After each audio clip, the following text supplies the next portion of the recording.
Alright, we've got a Keiki that we're going to be removing from an orchid. That's the offspring of an orchid that has grown up on a flower stem here. And we're going to be transplanting it. And already kind of started, but what we started, this is actually what it looks like right here. And it's been growing for 6 months or so until it's got, this is exactly where I've gone ahead and cut it off, but this is exactly where it was growing right here. Just like that. So I cut it off about 2 inches, 3 inches down below the buds. But you can see it's also got some other flowers growing on it, ready to go. One there, and I think there's also one at the side right here. Might be going to happen. So that's the baby orchid right there. And then we're gonna, when we cut it off, I just used a razor knife, and since it was green, I cut it just above the. There's a flower node right here. I cut it just above the node. But we have other flowers getting ready to come off of this, so it's a very healthy plant. It's been growing out in the garage, actually, in the carport for all summer long, so it seems to like it out there. So what we do is we take some coarse, I had coarse because that's what I could get, some potting mixes, coarse blend. I filled it up about this high right here in a bed, about third, they say about a third of the way, but it's a big pot, so I went about 2/3 of the way. And then we're going to be laying this orchid in on its side right here so that the leaves are over the side and the bud's growing straight up. So you want to, it's a phalaenopsis. Phalaenopsis is, you kind of, as you can see from this one, they kind of grow sideways over the edge.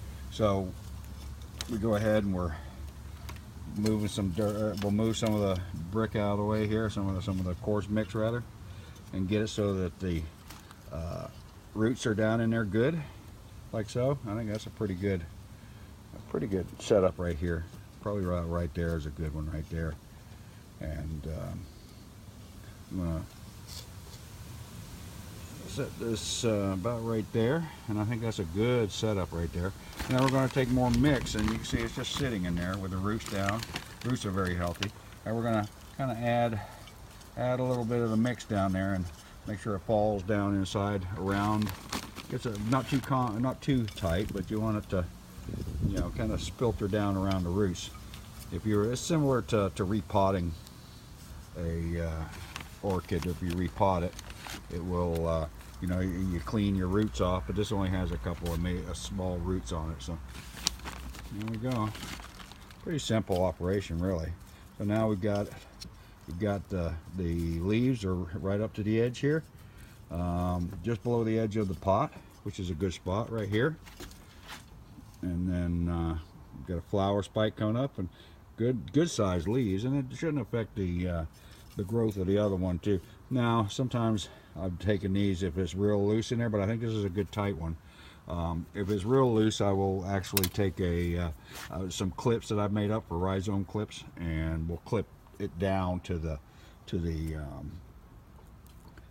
I'll clip it all the way down, and the plant will grow to it. But what I'm going to do here is I'm going to go ahead and stick this spike in here, and that'll give it some support as well.